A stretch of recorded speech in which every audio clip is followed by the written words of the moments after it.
Qu'est-ce que c'est le karma? Le karma, c'est la relation de cause à effet qui existe entre les actions et leurs conséquences. Tout ce qu'on fait, qu'on dit ou qu'on pense a forcément une conséquence. Il y a le karma de la parole, le karma du corps et le karma de l'esprit. Il y a une notion d'habitude dans le karma. Pour le karma de l'esprit, si on s'habitue à laisser notre colère s'exprimer dans certaines situations par exemple, les fois d'après on va s'énerver exactement dans la même situation, mais sans y faire attention. Au contraire, si on apprend à analyser notre colère dès qu'elle se présente sous forme de pensée, à la voir comme une vue fausse, puisqu'elle n'est que la manifestation de l'ego, qui est lui-même une construction mentale, au fur et à mesure, on arrivera de mieux en mieux à contrôler cette colère, en utilisant l'antidote de la colère, qui est la compassion. Si on est énervé contre quelqu'un, en général c'est parce qu'il a fait quelque chose qui ne nous a pas plu, et qu'on le prend personnellement. Mais en partant du principe que tout le monde veut être heureux, il faut bien comprendre que ce que font les autres, ils le font dans le but d'être heureux. Même quand quelqu'un nous fait du mal volontairement, son but n'est pas uniquement de nous faire du mal, mais c'est d'être heureux en nous faisant du mal. Ça ne veut pas dire qu'il faut tout accepter, mais qu'il faut remplacer la colère par de la compassion, en comprenant que la personne qui nous a fait du mal est elle-même malheureuse. De toute façon, être en colère contre quelqu'un est inutile et néfaste uniquement pour la personne qui ressent cette colère. Ça n'annulera pas l'action ou la parole qui vous a blessé, mais par contre ça vous fera souffrir vous. Bouddha disait, être en colère contre quelqu'un, c'est comme tenir un charbon ardent avec l'intention de le jeter, mais sans le faire. En fait, c'est vous qui vous brûlez. Pour le karma de la parole, ce serait dans ce cas crier sur quelqu'un, ou l'insulter, parce que nous aurions laissé la colère se développer dans notre esprit. Déjà, on pourrait s'habituer à réagir ainsi en le faisant, mais en plus, nos mots auront forcément des conséquences. Si on fâche notre interlocuteur, ça aura des conséquences par la suite sur notre vie. Parce que la personne à qui on aura dit ces mots réagira à ce qu'on lui a dit et elle y répondra à son tour. Pour le karma du corps, on peut prendre comme exemple le fait de frapper quelqu'un suite à cette colère qui s'est d'abord développée dans l'esprit, puis en parole, puis au niveau physique. Bouddha disait « Ce que nous pensons, nous le devenons ». On peut aussi prendre l'exemple des maladies qui se développent du fait de certaines mauvaises habitudes, alcoolisme, obésité. On voit donc bien comment le karma de l'esprit influe sur le karma de la parole, puis sur celui du corps. Tout a une conséquence, et à chaque fois que nous faisons, pensons ou disons quelque chose, on s'habitue à le refaire, à le redire, ou à le repenser la prochaine fois, dans la même situation. On peut diviser le karma en 3 grands groupes. Le bon karma, le mauvais karma, et, selon les traditions, le karma neutre. Le bon karma, c'est tout ce qui est conforme à l'octuple noble sentier. Je vous renvoie à la vidéo si vous ne l'avez pas vue. Quand on fait quelque chose conforme à l'octuple noble sentier, on crée du bon karma, et ce qu'on appelle des mérites. Le mauvais karma, lui, est tout ce qui est contraire à l'octuple noble sentier. Le karma neutre représente ce qu'on fait sans réelle conséquence qu'on le fasse ou non.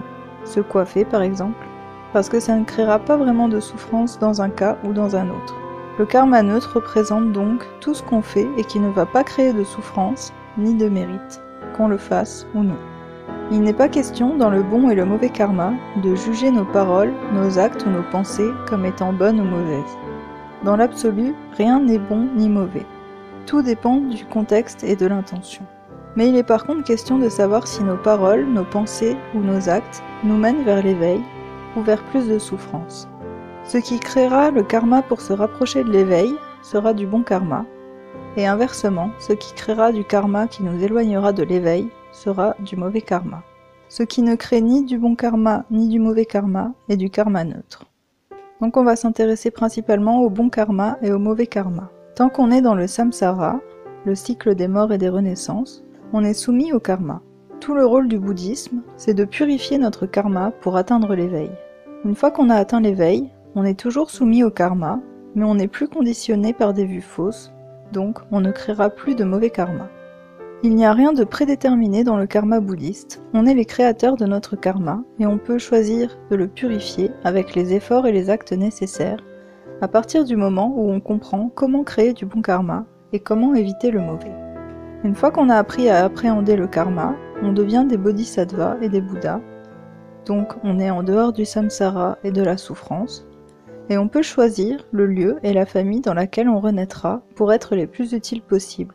On peut aussi choisir de ne pas renaître. Mais dans le Mahayana, on fait traditionnellement le vœu de renaître tant que tous les êtres ne sont pas sortis du samsara et n'ont pas atteint l'éveil, pour les aider. L'endroit et les conditions dans lesquelles on renaît sont liés au karma. Au moment de notre mort, si la somme de nos paroles, de nos pensées et de nos actions est positive, nous renaîtrons dans un endroit propice à retrouver le dharma et à nous éveiller. Si au contraire, quand on meurt, la somme de nos actions, de nos paroles et de nos pensées est négative, on renaîtra dans un endroit dans lequel on ne trouvera pas forcément le dharma. On pourra aussi renaître dans ce qu'on appelle les existences inférieures, en tant que démons, animaux. Nos conditions de vie actuelles ne sont que la conséquence de nos actions passées, que ce soit nos actions de cette vie ou de la précédente. Parce que quand on meurt, si notre karma n'est pas purifié, notre esprit est attiré par les conditions qui feront que nous pourrons purifier ce mauvais karma dans notre prochaine vie.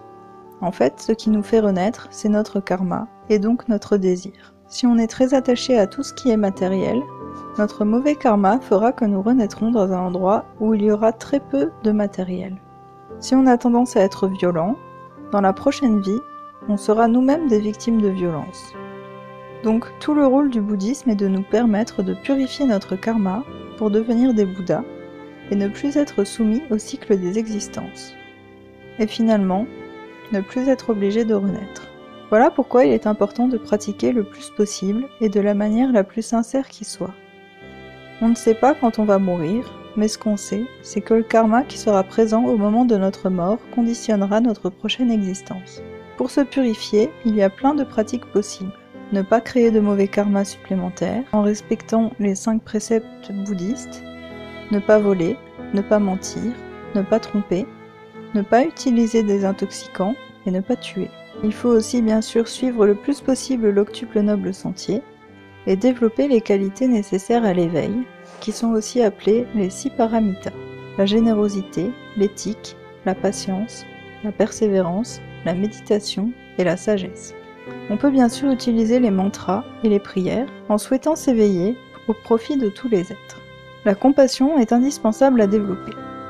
On peut renaître de 2 façons, par désir-attachement à cette réalité et à ce qui la constitue, et donc par karma, ou par compassion pour tous les êtres, et c'est le cas des bodhisattvas qui, bien que sortis du samsara, ont fait le vœu de renaître jusqu'à ce que le dernier être soit sorti du samsara pour les aider. Donc, plus on développera la compassion, et plus on purifiera notre karma, car ça nous aide à créer du bon karma, à purifier le mauvais, mais aussi à nous détacher de notre ego, et à ne pas créer le karma pour notre renaissance, en évitant l'attachement au corps et à l'ego, et en évitant également le désir de vivre.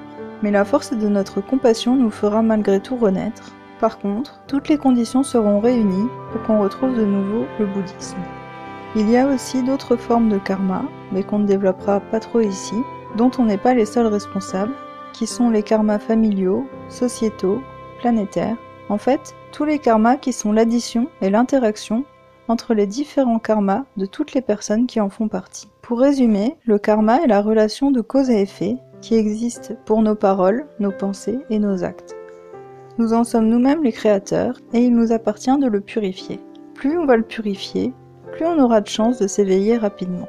Et pour purifier ce karma, il suffit de suivre l'octuple noble sentier et de faire preuve de compassion pour tous les êtres, afin de ne pas développer les conditions pour une prochaine renaissance, ou de développer les conditions à une renaissance par compassion si on en fait le vœu. Il faut bien comprendre que le karma est à la fois une habitude qu'on prend à penser, dire ou faire quelque chose, mais aussi que ces pensées, ces paroles et ces actions créent une énergie spirituelle qui nous fera renaître dans des destinées inférieures ou supérieures tant qu'elle ne sera pas purifiée. Une existence inférieure est une existence dans laquelle on va beaucoup souffrir sans pouvoir sortir de cette souffrance. Une existence supérieure est une existence dans laquelle on va moins souffrir ou au moins on pourra sortir de la souffrance. C'est donc l'existence humaine, car on peut, en tant qu'humain, trouver le dharma et en l'appliquant, sortir de la souffrance. C'est pour ça qu'elle est appelée la précieuse existence humaine.